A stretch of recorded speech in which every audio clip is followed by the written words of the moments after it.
You're listening to Nakedly Examined Music, a podcast about songs and songwriters. My name is Mark Linsenmeyer. My guest for episode 174 is Drew Grow. You're right now hearing the song Lights by his early band Kareen from their 2005 album Crash Couture. He released his first solo album in 2007, has released about 4 albums since then with various project names, including his newest band, Slang, a partnership with Janet Weiss, who's best known as drummer for Sleater Kinney and the spin-off band from that, Wild Flag, as well as Stephen Malkmus and the Jicks. We're going to talk about Cockroach in a Ghost Town, which is the title track from Slang's new album, and look back to his band Modern Kin from their self-titled album 2014. The song is called Abandon. And then all the way back to that first solo album, Next Lips 2007. The song is called Spider. We'll conclude by listening to another song from Cockroach in Ghost Town, King Gun. For more information, you can see killrockstars.com, their label for Slang, or just look up Slang, Drew Grow and the Pastor's Wives, or Modern Kin on the streaming service of your choice. For more about this podcast, see nakedlyexaminedmusic.com. And if you want to support the effort and get my notes for the episode, go to patreon.com/nakedlyexaminedmusic. So I will play a little bit of Lights by your childhood band Kareen from their 2005 album Crash Couture. We're going to get pretty quickly to your solo stuff, but was this Kareen like while you were in college, right after college? What's the shape of your career here? And it seems like we've bounced through a number of band names over the years. That's definitely part of my story, is switching it up. Like every few years, it's just been a switch, for really natural reasons or whatever, just the life of a band and survival of a band or whatever. You tour hard and then everybody wants to go home and do the next thing. So that was right as I finished college. I was in that band 5 O'Clock People, and then that band toured extensively and we were just wiped and went home. And were you the front man in that as well, or was that more of a... My bandmate Alex was a primary singer and I sang some of the songs. So anyway, we'd just come home from that, and that really just went up on the beach and was done. I moved from Portland out. I moved out kind of into the country to a little town called Scappoose and lived in my friend's cabin. Kind of the classic story. And I hadn't really dug into songwriting actually, in a serious way before I went out there, and I just really got after it. I holed up with Rolling Stones records. I had probably 6 CDs, the Rolling Stones, the Steve Malkmus record. There was just a handful of records that I was just listening to nonstop and playing music and splitting wood and keeping myself warm. And that was kind of it. And then out of that came Kareen. It was just a pop rock band. It was just me and my friends kind of having fun. And this was the record. So we put out 2 records. The first one was, a scrappy little independent thing that we just did. And then the second one was this record, Crash Couture. And we went out and toured behind that one.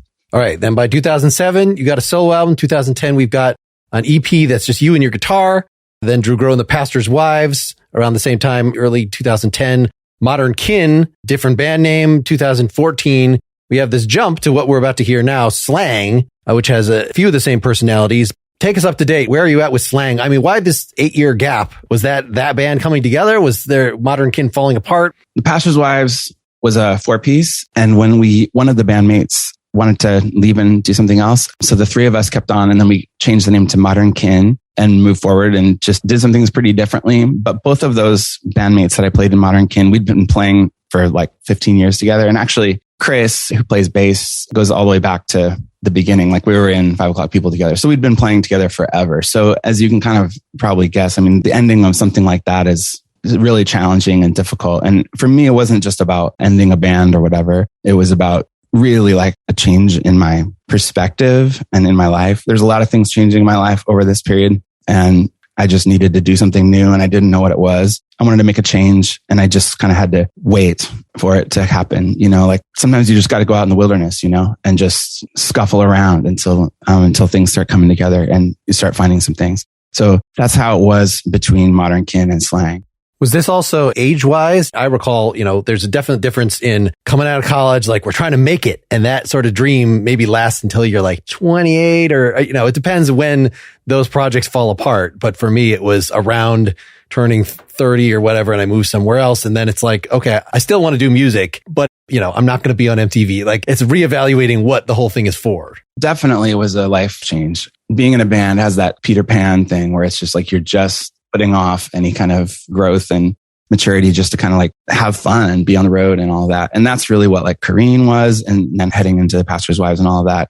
So when that whole thing had kind of run its course, there's a lot of kind of like seeking and like what moves me about music and what is powerful and what's important enough to feel like it. Is there something important enough about music that it feels like I should continue and keep working? Janet and I were in a car accident during this time. And so there was like a year coming back from that. And then that rolled right straight into the pandemic. And then we lost 2 more years. So that's the other piece of this is that there were some other stuff going on in the world. And we had just actually started getting Slang together. We had just started playing some shows right before our car accident. And then we were kind of just laid up, and then it was pandemic, and then we sort of lost a few years. So, and then when it was time to put this thing out, we finished the record, and Kill Rock Stars said they would put it out a year from then. So then there's like another year. So some of this gap is not creative gap. Some of it is just practical life stuff too. But it all kind of feeds in. And I think that all of it has something to do with what this record's all about too. Yes, whether intentional or not, what you're just describing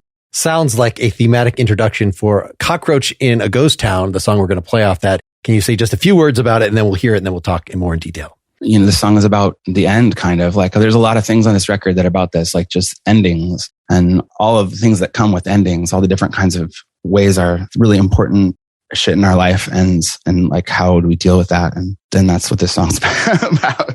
I don't want to have to start again after it died again. I'm rubbing 2 sticks together again. Cockroach in a ghost town again. I don't want to have to start again. There is a rock in my chest. I'm an evaporating boy,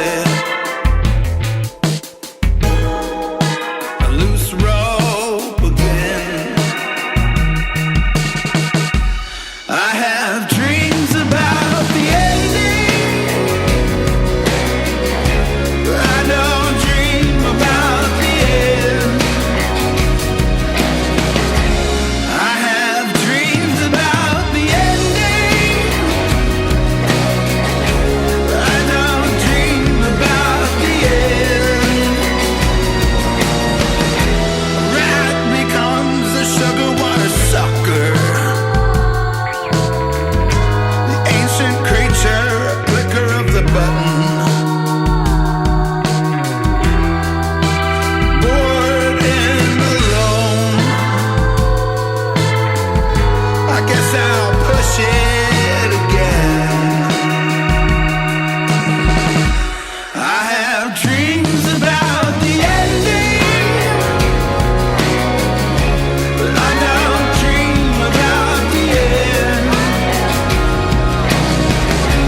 I have dreams about the ending, but I don't dream about the end.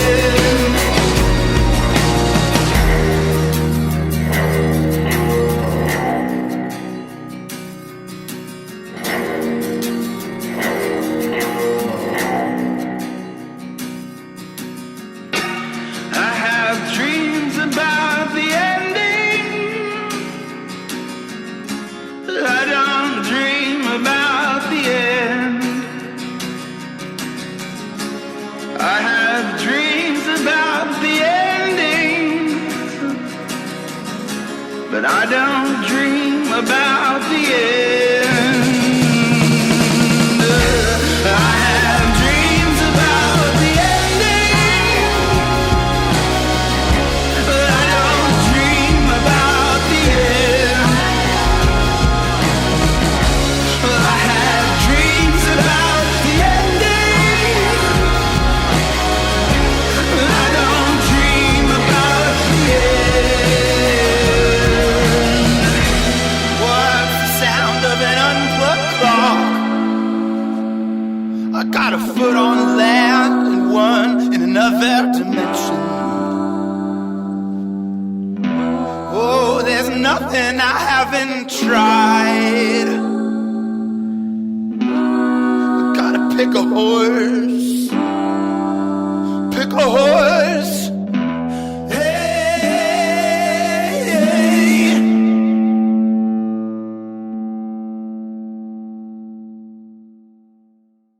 So this is one of those songs.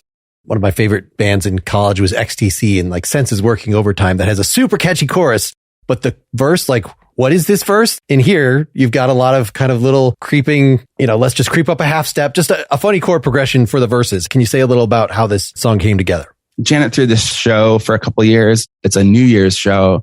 And they would just do like a band representing each of the decades. And I was the singer for a couple of years for the 50s band. And it was cool because it was like I really learned about how that music works. And it's totally different to like, hear Blueberry Hill and to sing Blueberry Hill. Like it's unreal how well these songs work from the craft perspective. It's like, and I was just being blown away by Chuck Berry. And then one of the things about the 50s band or the 50s songs is there's lots of stops in it. And there's stops in songs where the singer blasts on through, one for the money, two for the show, and then the band kicks in kind of thing. And so it's like, I think that got in here somewhere. And so it was like all the stops in there where I'm singing and then we play and then singing and playing.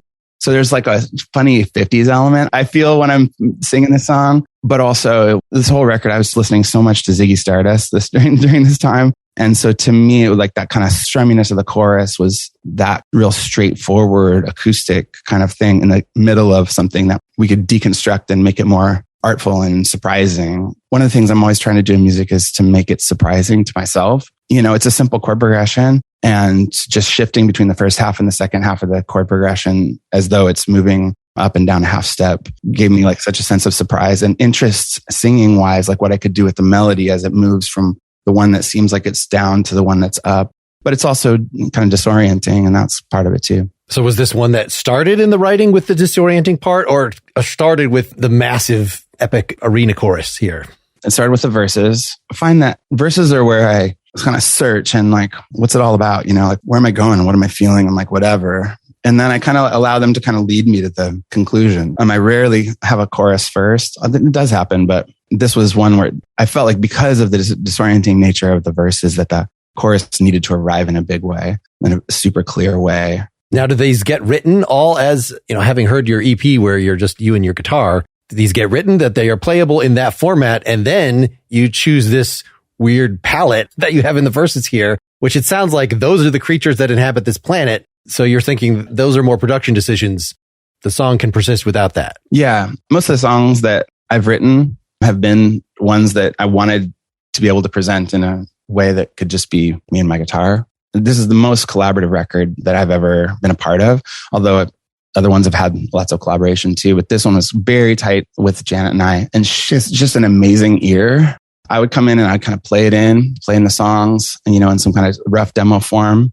And then she would come and kind of go like, what if it does this? What if it does that? And, I would put some layers on and then we'd mute everything out and then we'd, tweak that. And so a lot of the tweaks, it was cool. I would just be upstairs doing something else and come down and be like, wow, it's like now it's taking on new colors. And I think it really helps me get to, from a words perspective, help me really feel like the songs got to the truth, which is just like something I'm kind of like obsessed with. So the deconstruction of the recordings, I think a lot of them were from Janet, and then we just kind of followed our bliss on that.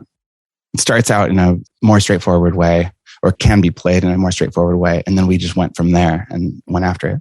All right. Well, can we say a little more about the choice of these particular characters? So like you have this striking organ that answers from pretty early on. Is there a separate keyboardist in the band at all? Or is this just you doing the guitars and the keyboards and whatever, sort of filling in whatever sounds need? When we started Slang, Janet and I had been seeing about like playing together, and we just played as a kind of like as a two-piece and did a bunch of cool covers. And as it kind of developed, we're like, well, let's start trying to think about doing some original songs. And let's see what happens with some original songs. So the original recordings that became this record, maybe like 2/3 of them were just done right here in this room with Janet and I. So all the overdubs are all she or I. So there isn't the keyboard player. Janet plays it live from the drum kit, and that little sound, that's just guitar through phonic effects. Yeah, it's just playing in the studio. The sense of the choral background vocals, is that Janet singing that, or is that your bass player? Or I think Janet sang the vocals, and I sang some of them too. And then live now, all three of the bandmates are all like front people in their own bands, and they're all great singers. So I feel really fortunate to have like such amazing singers in the band. It seems like there should be a significance about the difference between the ending and the end. Yeah. But I'm not sure that what that means to me is, but you repeat it enough times, there must be important that I dream about one of these, but not about the other. Can you decipher this a little? It's kind of in the context of a dream, right? So even just thinking about it literally, like if it's just, we're going to take it straightforward, like in a dream, I feel like you can be dying or something, but in my experience, I don't ever die in my dreams, kind of like this idea of ending is different than end as an expression of where I was at in my life. And it's just the idea that things ending is very different than the end. Part of living is this thing where it's like things are always like being born and dying and like ending. But, there's kind of only one end to your life in that big way. There's a lot of mortality in there too. Like it was a pretty bad car accident we were in. And it was the second one I've been in my life that was like put us in the hospital. So you grow up and especially in bands or something, and you have some sense of immortality. It's not about being immortal. It's just that immortality means like, it's a sense, it's a feeling. Immortality is a feeling, The thing that life does is show you over and over that you're not in fact immortal, and like serious things happen. And, there's kind of a lot of thinking about mortality on this record too. And it's like, I've always been fascinated by how sad music or hard themes can be uplifting in a way. And I feel like as a songwriter is getting at the truth, it is such a great feeling to be like, yeah, like where you resonate and in a sense of like, this is true. Oh my God. Like I'm getting perspective on the world right now.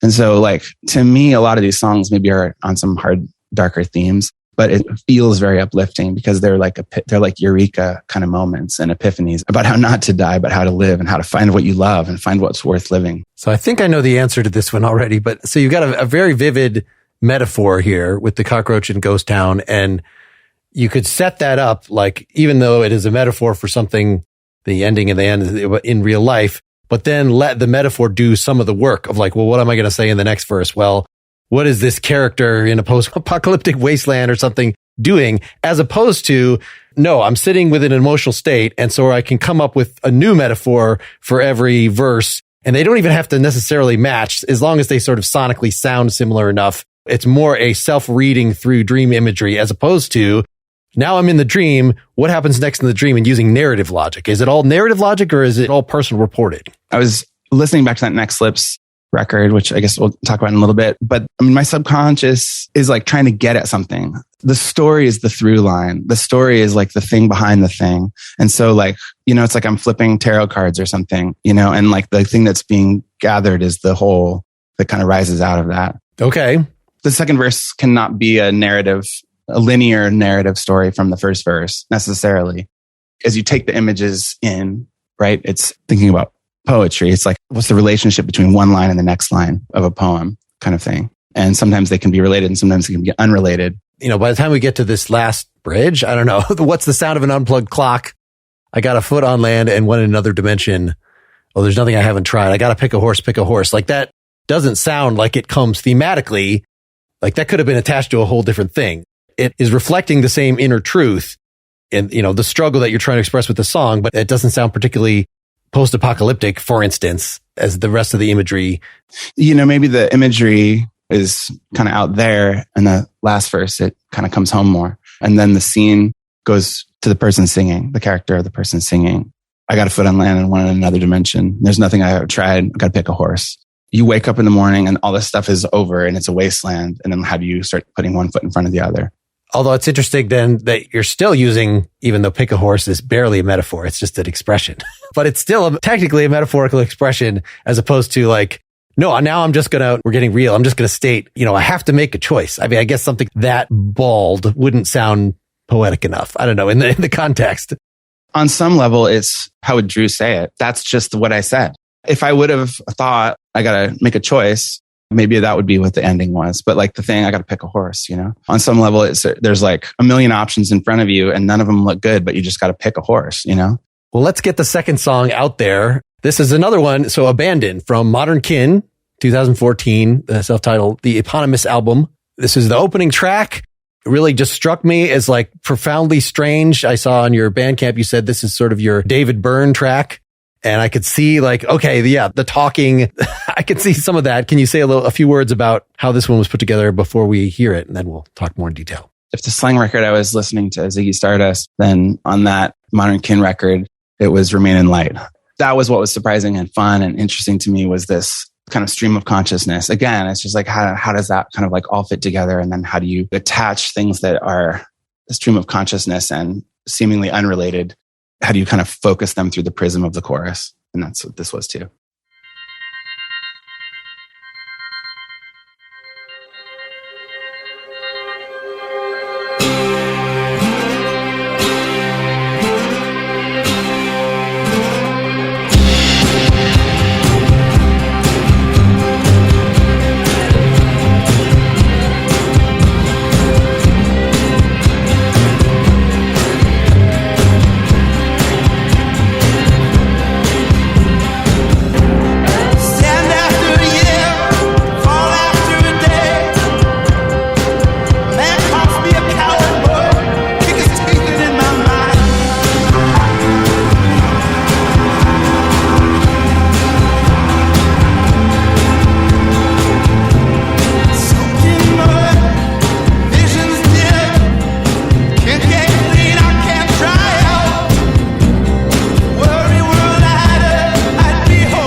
So yes, I also, from that same thing on Bandcamp, you said that this one is one that started with the chorus, which is peculiar because it's da, na, na, na, na, na. It is catchy after I've heard it a few times, but it initially seemed sort of just as startling as the rest of the song. Can you say a little more about when you write these things? Are you generally sitting down with a guitar and it sort of comes out hands and mind at the same time? Or it sounds like from your description here that this is the kind of thing of sort of rolling around in your head, that you could actually be divorced from a commercial jingle as this sounds, like that you could still have that be the catchy thing that was going around in your head that sparked the rest of the song.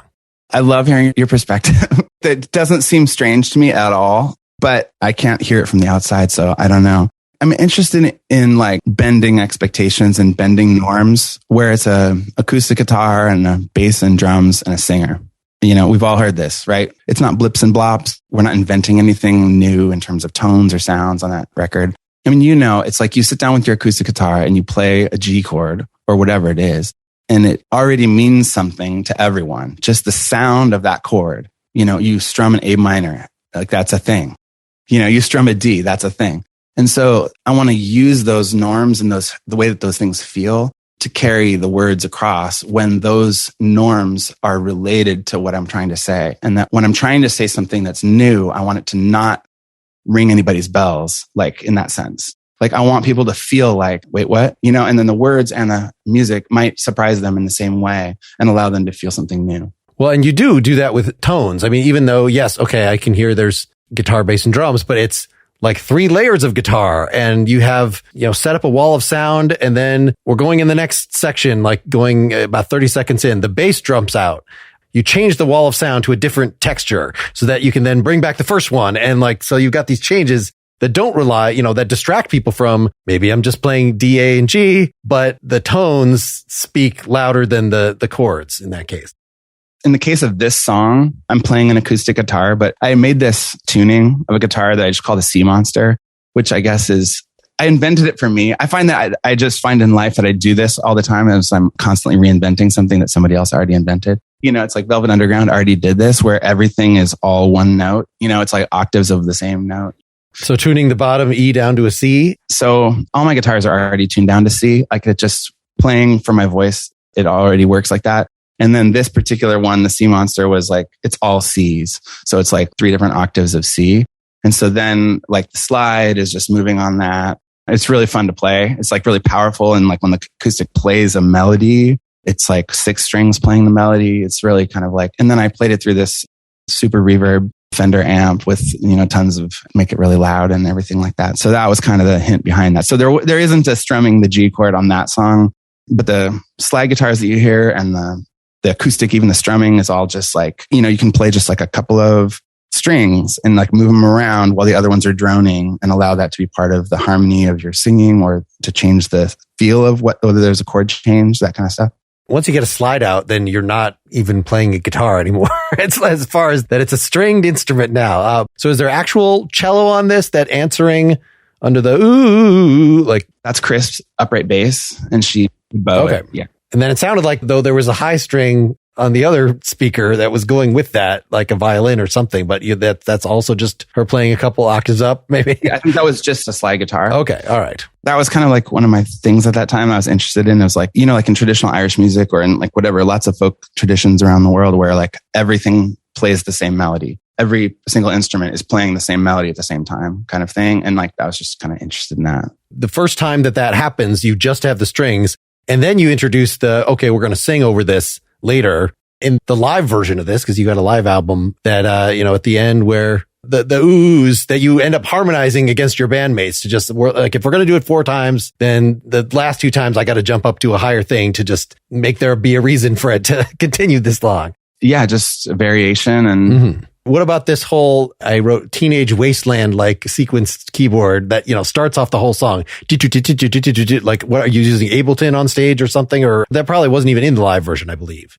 It's not in the live version. No, that was just in the record. And that's like the Talking Heads, one note that goes through the whole song kind of thing.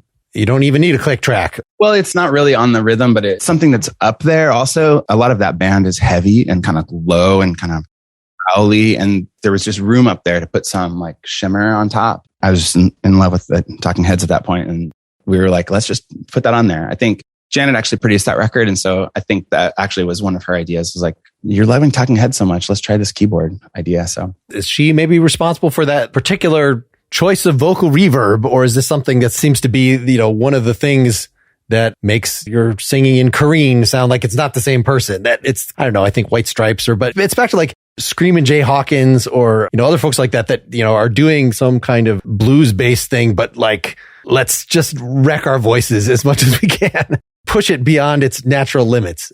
The singers I'm most influenced by in my adult life have been all singers that are pushing themselves in that way, whether it's Tom Waits, Screamin' Jay Hawkins. I was going to say Tom Waits, but thankfully your voice did not then destroy itself in the way so that Tom Waits can only do that now. It's sing like Cookie Monster.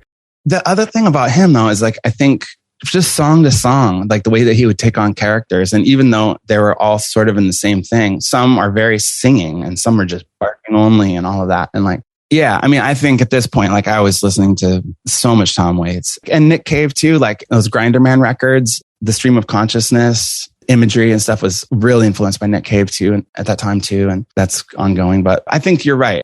I think that kind of slap back, it sounds live because of the slappy echo-ness of it, I've always felt like a certain kind of resonance with that, wanting to just like stand and deliver. I played guitar in a different band for a bit, this band called Vigilantes of Love. And we did a tour in England. And I remember one of the openers, this guy just came out with his guitar, just this great big strapping lad, and, denim from head to toe and just stood there and just like stood and delivered. And I remember like, this is like early in my career. And I was just like, something about me, I just really resonated with that, like this idea of just stand and deliver. And so there's something about the way that vocal sound affects kind of like how that works, and then when you see it live, it's going to sound kind of like that, like you're going to feel those same feelings. Just putting like a tight delay, a very short delay on yourself. So that was the Lennon trick. And this is very much what I associate that he always wanted to in the later days, like do these things, pumping his voice. And you only hear that in, a few things off the White Album or something. But by the time you get to,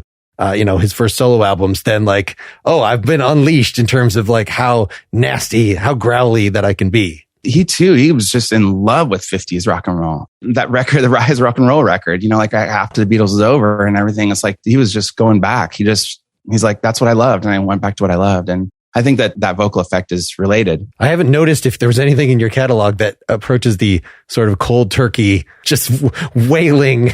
I had a little of that in my background, but mostly like, let's drench that in reverb and put it in the back. But yeah, you got some of that on here that you've got the oohs and you're answering it with your hey-heys, that you're doing the lead singer thing. Right. Yeah. Just kind of vamping and extending it. And that's one of the things I really like doing live too, is like really be there and like really be in that room and really be with those people and really allow my vocal energy and my presence to let's do something unique together tonight, and then like let it go over the top if that's what it wants to do. Well, I was also surprised just hearing the live version that you've got your acoustic thing, but that you just combined that all into one guitar and that it still like conveys the song, I guess, because of that idiosyncratic tuning. And like, okay, it's definitely the same riff. It's not that you had to teach half of it to somebody else, but that it comes through well enough, even though it doesn't have those. I would think that, having that pulsing acoustic is necessary, but no, it actually worked okay. It's still the song. The fundamental part of that song is the acoustic I'm playing. And so it still holds. We had played it live a bunch before we recorded it, and it was like working as a live song in our set. So that's interesting. So you already have the part where you're basically, I'm going to break this part that I'm doing live into 2 or 3 parts, and that it's going to be an acoustic and electric and another electric, and just be able to layer them in that way. All right.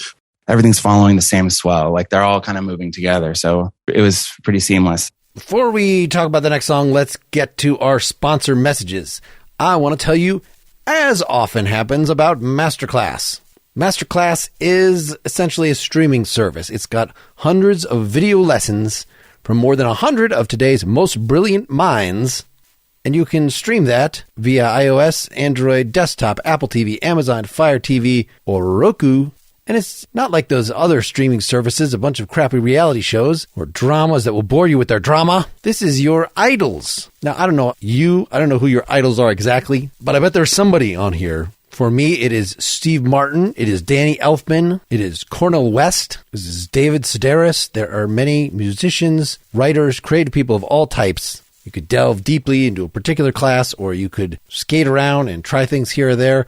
I am seeing what looks like a new course here, Black History, Freedom, and Love, Lessons from Influential Black Voices. So I mentioned Cornel West. There's Angela Davis. There's John McWhorter, Kimberly Williams Crenshaw. If you're wondering what is all that stuff about critical race theory, a lot of people are complaining about it. maybe you actually want to learn what it is and hear a discussion between Cornel West, John McWhorter, and Jelani Cobb about knowing the Black intellectual tradition. And then turn to the next lesson is Sherilyn Ifill, I don't know how to pronounce it, unpacking the shameful history of lynching in America and talking about how the law deals with that. This course is 54 lectures long, but all very short, 12 minutes, 15 minutes, 8 minutes. Why would you not want a basic cultural education? And I would stress that this is just the kind of thing you stumble upon because you're already attracted to, as a listener of this podcast, what Carlos Santana and Christina Aguilera and Metallica and St. Vincent and Ringo Starr and the many other musicians that you have on here have to say. I highly recommend you check it out. Get unlimited access to every masterclass. And as a Nakedly Examined Music listener, you get 15% off an annual membership. Go to masterclass.com/NEM now. That's masterclass.com/NEM for 15% off Masterclass. And I bet people who listen to my commercials know what I'm going to tell you about next because it's still Nebbia. Nebbia by Moen. Let me ask you, have you ever taken a shower? If you haven't, you should try taking a shower. It is an excellent way to get clean. But then there are choices.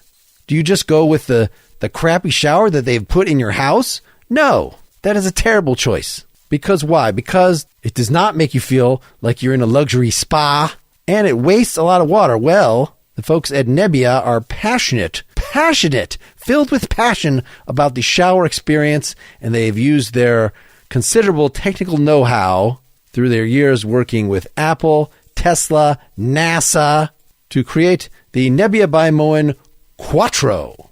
That's the new one. All the Nebbia by Moen showers offer very strong feeling water pressure, yet using only half the water, saving the planet. They're very easy to install. It's a 3-minute process like putting in a light bulb. But the Quattro, well, it's got that word 4 in there. So there's 4 different modes. There's a little switch on the side. You can do it even while you're showering. You can confuse your skin by going from the hard spray mode to the angel hair mode to the soft spray mode. I do like the soft spray mode. It is the signature spa-like feeling to give you a drenching, misty experience. So it's a pretty small cost to upgrade your life. Nebbia by Moen Quattro starts at just $119 exclusively on Nebbia.com. And Nebbia gave us a special discount just for our community. Go to Nebbia.com/NEM and use code NEM at checkout to get 10% off all Nebbia products. Again, go to Nebbia.com/NEM. That's NEBIA.com/NEM. Check out what they have to offer and save 10% with the code NEM. All right, let's get the third one out there. So Spider, going back to your first solo album, Next Lips, this is another kind of grungy, growly, a little bit, it's not all your songs are this dark. You have some very nice strum-a-strum, pretty songs, but this is another one, though not as ferocious as the others. Can you say a little about where you were at with this song? It's funny. Some of my friends who know me well have said that they thought that the Slang record feels to them like the Next Lips record. And Next Lips happened at the end of Kareen. And when I was, again, just kind of like a little lost, and so there's some similarities there that were totally unintentional that I guess are just me then and me now. And the me is the same person. And so this song is on theme sort of for where I'm at now, but coming through a younger person. And I grew up really religious. My parents are like missionaries and I grew up in a very religious scenario. And one of my life's work is understanding that and making my own decisions about life and about the nature of existence. And for me to come to terms with it, I don't believe in God. Can't imagine that there is any kind of like religion in that kind of context that they describe and that I was raised with. And that's just for anyone who's been raised that way to kind of ask those questions can be just brutal. And so I was still at that point, I was still unpacking all of that stuff. So this is an earlier me unpacking. I'm getting black like a spider, getting fast like a fighter. I'm going outside, getting young, keep getting younger. You want narrow, here's wider, here's wider.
All right. So again, we have some nice mixing the acoustic texture with your slide guitars and things. Even right from the beginning, I was trying to figure out like, oh, did you do the trick where the guitars are actually playing the upbeats, but it sounds like they're playing the downbeat? But I think, no, the fact that you play 7 hits before the drums come in just to screw.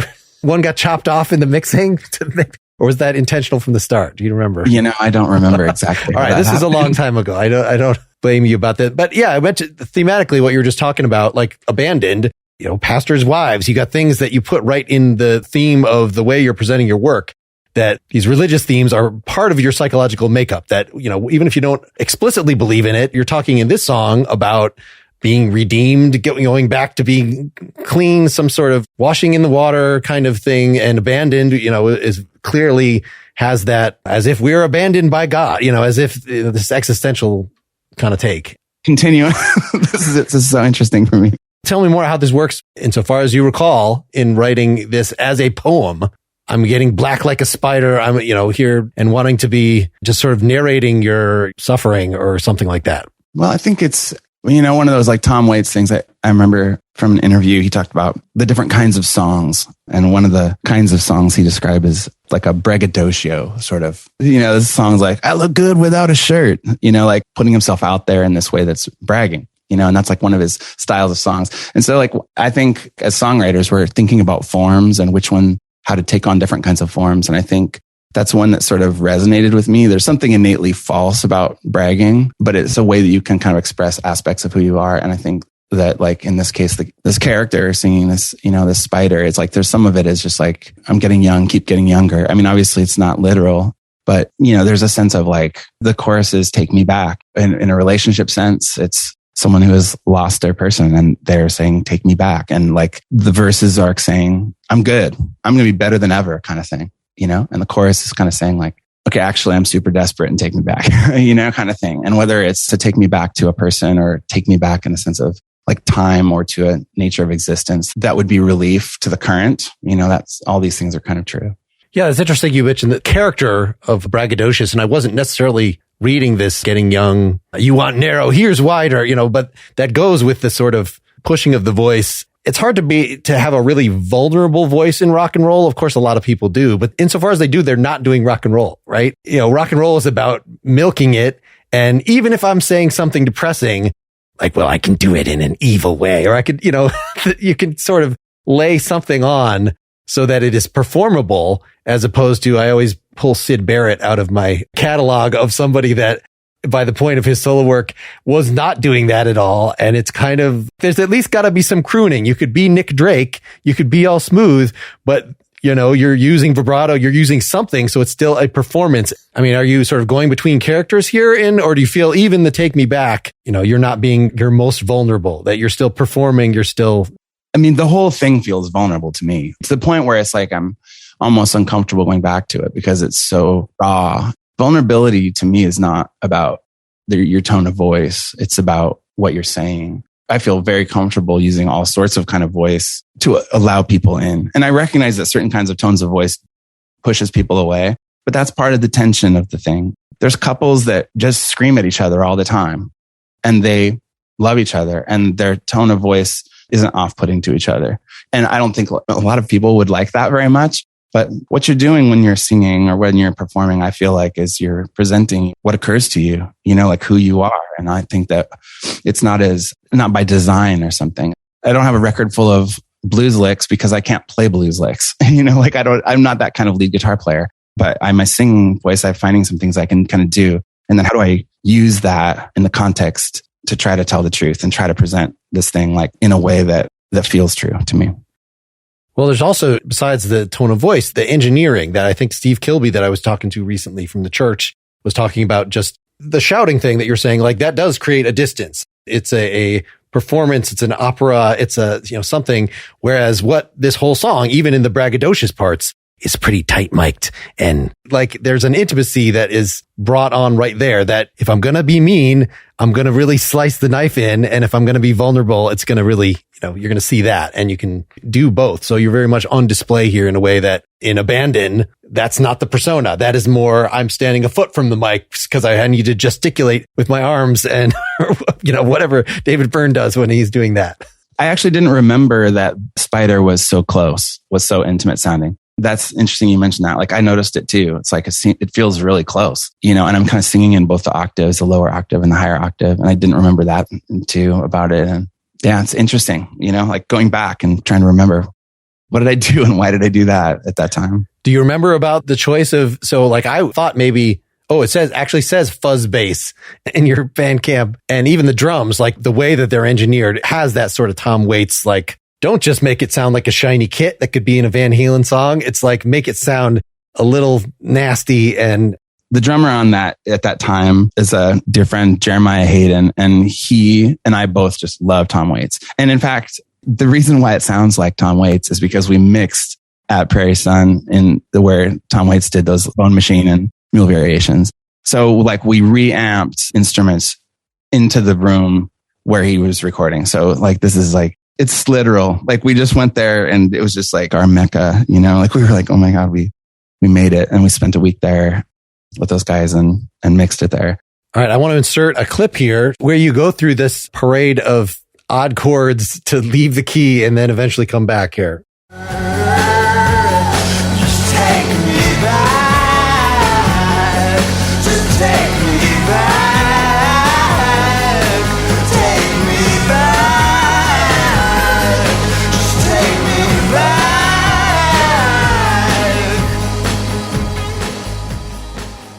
So that we finally get back to what I thought was a new key, but it ends up, it's the original key. By the time your voice has gotten super high.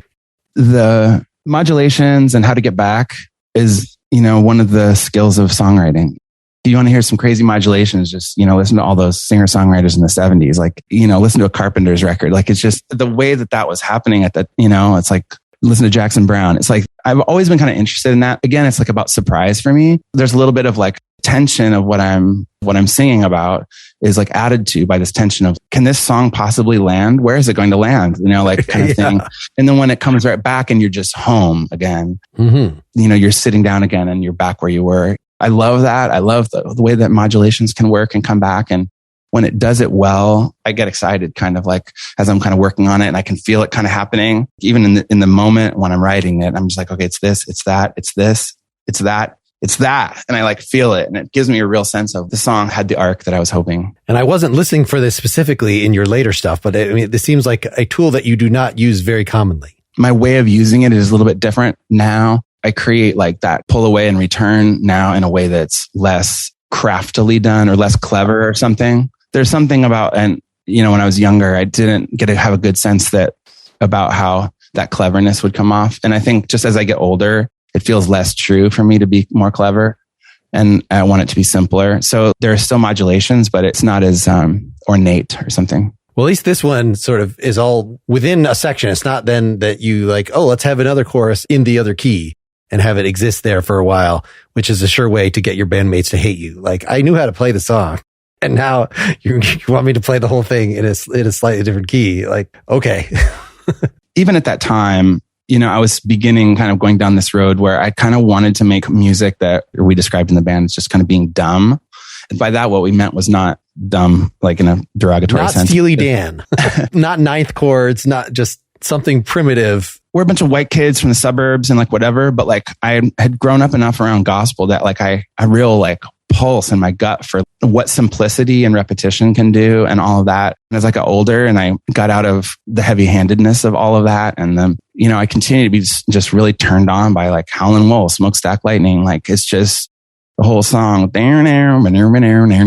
keeping it simple. So, I went to University of Washington and I studied music, and part of me is still interested in the technical side and like, oh my gosh, I can move that and I can do that and then bring that back, But like, I don't feel like for the audience. And I think if what you're saying today is any reflection, some of that just ends up feeling sort of weird to people. If I don't have a strong home base where it comes back and it's just like all these guitars just pulsing on, at one note, or like a real strong home key that is very simple. And like Cockroach in a Ghost Town, the chorus is repetitive as a break from the chromatic verses. Yeah, chromatic verses. It's just simple and it allows you to rest a little. You feel a sense of rest into this meaning of whatever the chorus is saying, Was there? I mean, you've mentioned some glam, and was there like a prog period somewhere in your listening interest? You know, that stuff went into Bowie and went into David Byrne, but there's post-punk is a different thing than like full on.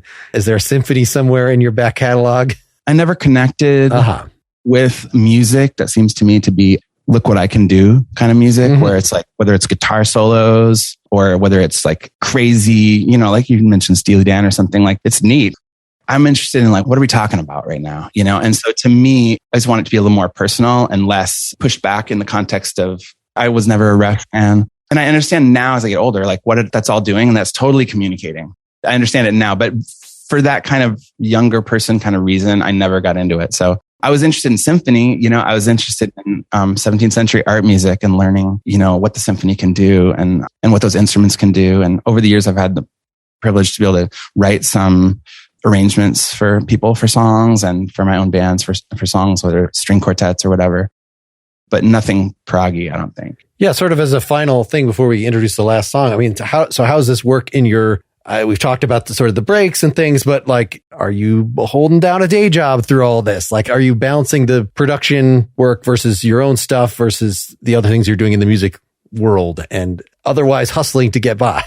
Music is a hustle. It's 1% are making good money at this and everybody else is hustling. And, you know, there's no middle class in music kind of thing. So, I mean, I've had stretches of years where I played music and that was my full-time thing, whether it was publishing money and, you know, like back when people bought records, you know, in a significant numbers and, you know, pre-streaming and all of that and like touring and being able to do that for years at a time. But then also, especially like during these lulls where I'm between bands and whatever, I was actually at university, I was a gymnast in college. And so like I coach kids and that's my day job is that I coach gymnastics to little kids, which is, it's fun. And I say it's like the perfect foil for music because music for me can be very like all just absorbing and dark and all of that. And kids are absorbing, but not dark. And so that's been a cool thing that's been able to kind of like keep the roof over my head all these years. Excellent. Well, let's wrap up here by introducing the last song. We wanted another one from Slang off of the new album here. King Gun is the one you picked. I think it is probably the catchiest one on here. Say a few words about it and then we'll say goodbye. This one it's just like a pop rock and roll song, pretty much. It's on all the themes. It's cool. For the recording, Janet was in that band Wild Flag with Mary Timony from Washington, X-Hex and all the bands. And she was able to play a lead guitar on the song, which actually kind of pushed the direction of the band because at that point, we didn't have bandmates yet. And it was when Mary played the guitar on this that we were like, maybe we should get a lead guitar player. And then we reached out to Anita, who I love and think is amazing. And she's been part of the band since then. So that's kind of the feature of this song. And here it is, King Gun.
time.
Thanks so much to Drew, a very thoughtful composer with a very unique style I was glad to get a handle on for this episode.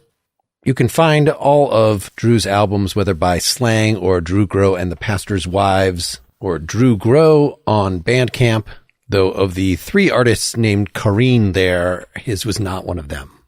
I will remind you to be subscribed directly to the Nakedly Examined Music feed to make sure you get all of these episodes in a timely manner. Or even better, you might even get them sooner and certainly without ads if you are subscribed to my Patreon or through the paid Nakedly Examined Music feed through Apple Podcasts. Why don't you just go visit patreon.com/Nakedly Examined Music. My next episode will be my interview with Richie Ramone. That's right. There is a Ramone that is still alive. He's not one of the original Ramones, but he's an important Ramone, and he was an interesting guy, though kind of hostile to my format. So it's a pretty amusing interview. I was just interviewed today for the Jughead's Basement podcast. I'm sure he's not going to post it for a while, but you should check that out, by John Jughead Pearson, one of my past guests on this podcast, at jugheadsbasementpodcast.com. I also had my first published book come out. It's called Philosophy for Teens. You can find that on Amazon or wherever. It's going to be in like Walmart. It's crazy. So it's written down so it's readable by young teens, but it's okay for adults too. Thanks so much for listening. Hope you're all doing well. Keep on musicking. Until next time, this is Mark Linsenmeyer signing off.